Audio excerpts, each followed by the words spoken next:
तीसरा भक्ति प्राप्त हो। लेकिन आप कैसे संत का संग कीजिएगा, ये भी लफड़ा है। जो संत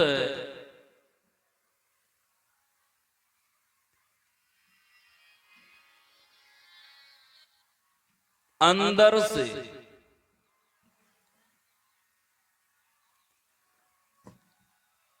ये शरीर से अलग हो चुके हैं, जो संत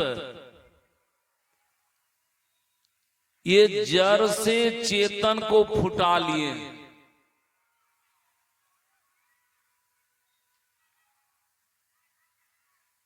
ऊपर से बुझाता है कि वह शरीर में है, लेकिन शरीर में है नहीं, वह शरीर से अलग है। ऐसे जो संत होते हैं, अभी आप सुन चुके हैं, ईश्वर को प्राप्त किए हुए रहते हैं। गोस्वामी तुलसीदास महाराज लिखते हैं, बंदो गुरुपद कंज कृपा सिंधु नर रूप हरि। वह मनुष्य के रूप में वह ईश्वर है मनुष्य, लेकिन अंदर से वह ईश्वर है। वेद ने गाया है, गुरुड़े ब्रह्मा गुरुड़े विष्णु गुरुड़ देवो महेश्वर गुरुड़ साक्षात परब्रह्म तस्मै श्री गुरुवे नमः। संत कबीर साहब से जब पूछा गया, संत कबीर साहब कहते हैं, परमात्म गुरु निकट विराजे। ये गुरु जो होते हैं ये परमात्मा के समान होते हैं। आप लोगों को बुझाता होगा कि महर्षि में ही तो बहुत पहले ही शरीर छोड़ दिए, अब तो वह है नहीं। आराध्य के वचन सुनिए। आराध्य एक जगह कहे हुए हैं, अंग संग हर वक्त रहता, प्रगट हो आता नहीं, हो रहे हैरान सागे जल दिखलाता नहीं। मैं एक बार गुरुदेव के पास खड़े थे, सकरोहर में, जहां साई स्वामी जी महाराज रहते थे।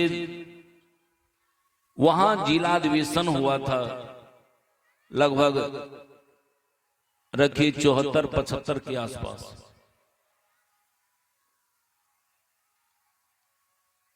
तो सुबह का समय था, तो गुरु महाराज को टहलने के लिए चारों तरफ से घेराबंदी की हुआ था, और उसी में गुरुदेव टहलते थे। और आदमियों की भीड़ थी, भीड़ लगाए हुए थे। गुरुदेव मौज मार के कहते हैं, आप लोग यहां भीड़ लगाए हुए हैं, क्या मैं आपके घर में नहीं हूं? अब सोचिए, मैं आपने आश्रम में देखा, अभी भी वह गुरु महाराज की तस्वीर है। उस तस्वीर में मैंने साक्षात गुरुदेव का दर्शन पाया। उस तस्वीर में हम प्रकट देखे तो वह कहां नहीं है। जो ईश्वर को प्राप्त कर लेते हैं वह सर्वत्र हो जाते हैं महाराज। इसलिए गोस्वामी तुलसीदास महाराज लिखते हैं, नर रूप हरि। अब तो नर नहीं है, शरीर तो नहीं है, अब शरीर जो हट चुका है, अब ये हरि है। अब जहां पुकार करेंगे वहां ये प्रकट हो जाएंगे, वहां प्रकट हो जाएंगे। मधेपुरा से पूरब गोरहेला एक बस्ती है, हम सच्ची घटना सुना रहे हैं। उस गोरहेला गांव में एक माता जी फोन किया, बाबा सत्संग कराना है ये नाती के उपलक्ष्य में। तो समय हम बांध दिए, वहां गए सत्संग करने के लिए। बड़ी धूमधाम से व्यवस्था की हुआ था। हम पूछे कौन चीज का उपलक्ष्य है? कहा बाबा नाती का मतलब? कहा तब कहानी सुनाया। बाबा मुझको एक ही लड़की थी, वह ससुराल में थी। जब उनको प्रसव होने वाली थी तो अपने यहाँ बुला लिए कि बढ़िया से प्रसव हो जाएगा, देख रेख बढ़िया होगा। लेकिन यहाँ जब प्रसव होने का समय हुआ बाबा, तो अब जिस दिन प्रसव होना था प्रसव हुआ नहीं। घर में हम रखे रहे, 4-5 दिन बीत गया, दर्द से कराते रहा। तब क्या हुआ, शरीर से सारा ब्लड पानी निकल गया।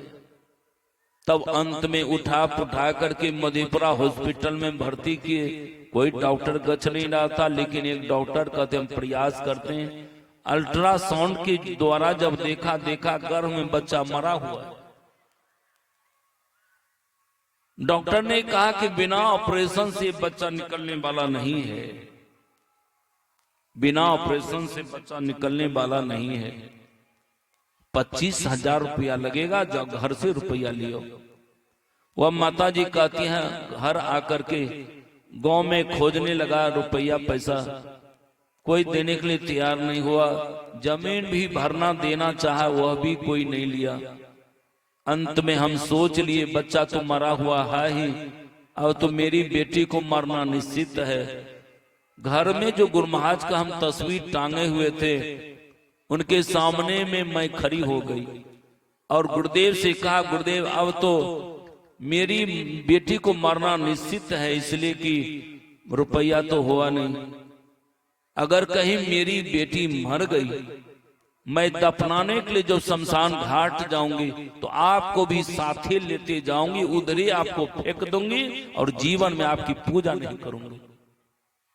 ये कह करके जैसे हॉस्पिटल प्रवेश किया, प्रवेश करने के बाद बिना ऑपरेशन का प्रसव हो गया।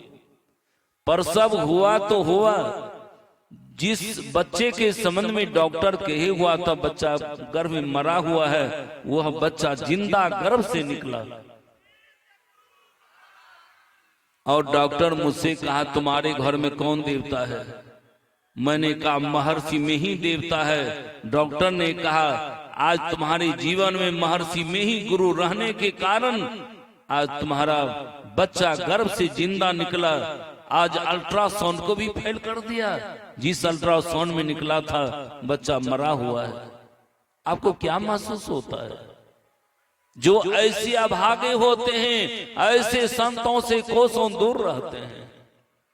क्या ऐसे संत के बिना आपको कल्याण होगा? ऐसे संत के बिना आपको कल्याण होने वाला नहीं है। महाराज आप जो ये भवसागर पार करेंगे, ये संसार से जो पार करना चाहते हैं, बिना सदगुरु से कभी नहीं होगा।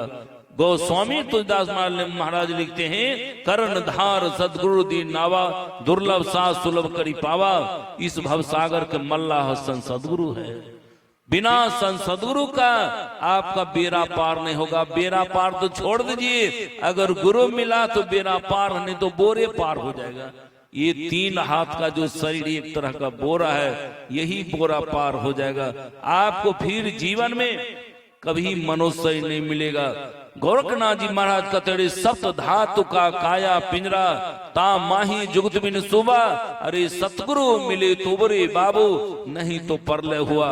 जीवन में सतगुरु मिल गया तो बार है, नहीं तो परले हुआ। परले कहते हैं 84 लाख जोनी में चला जाना।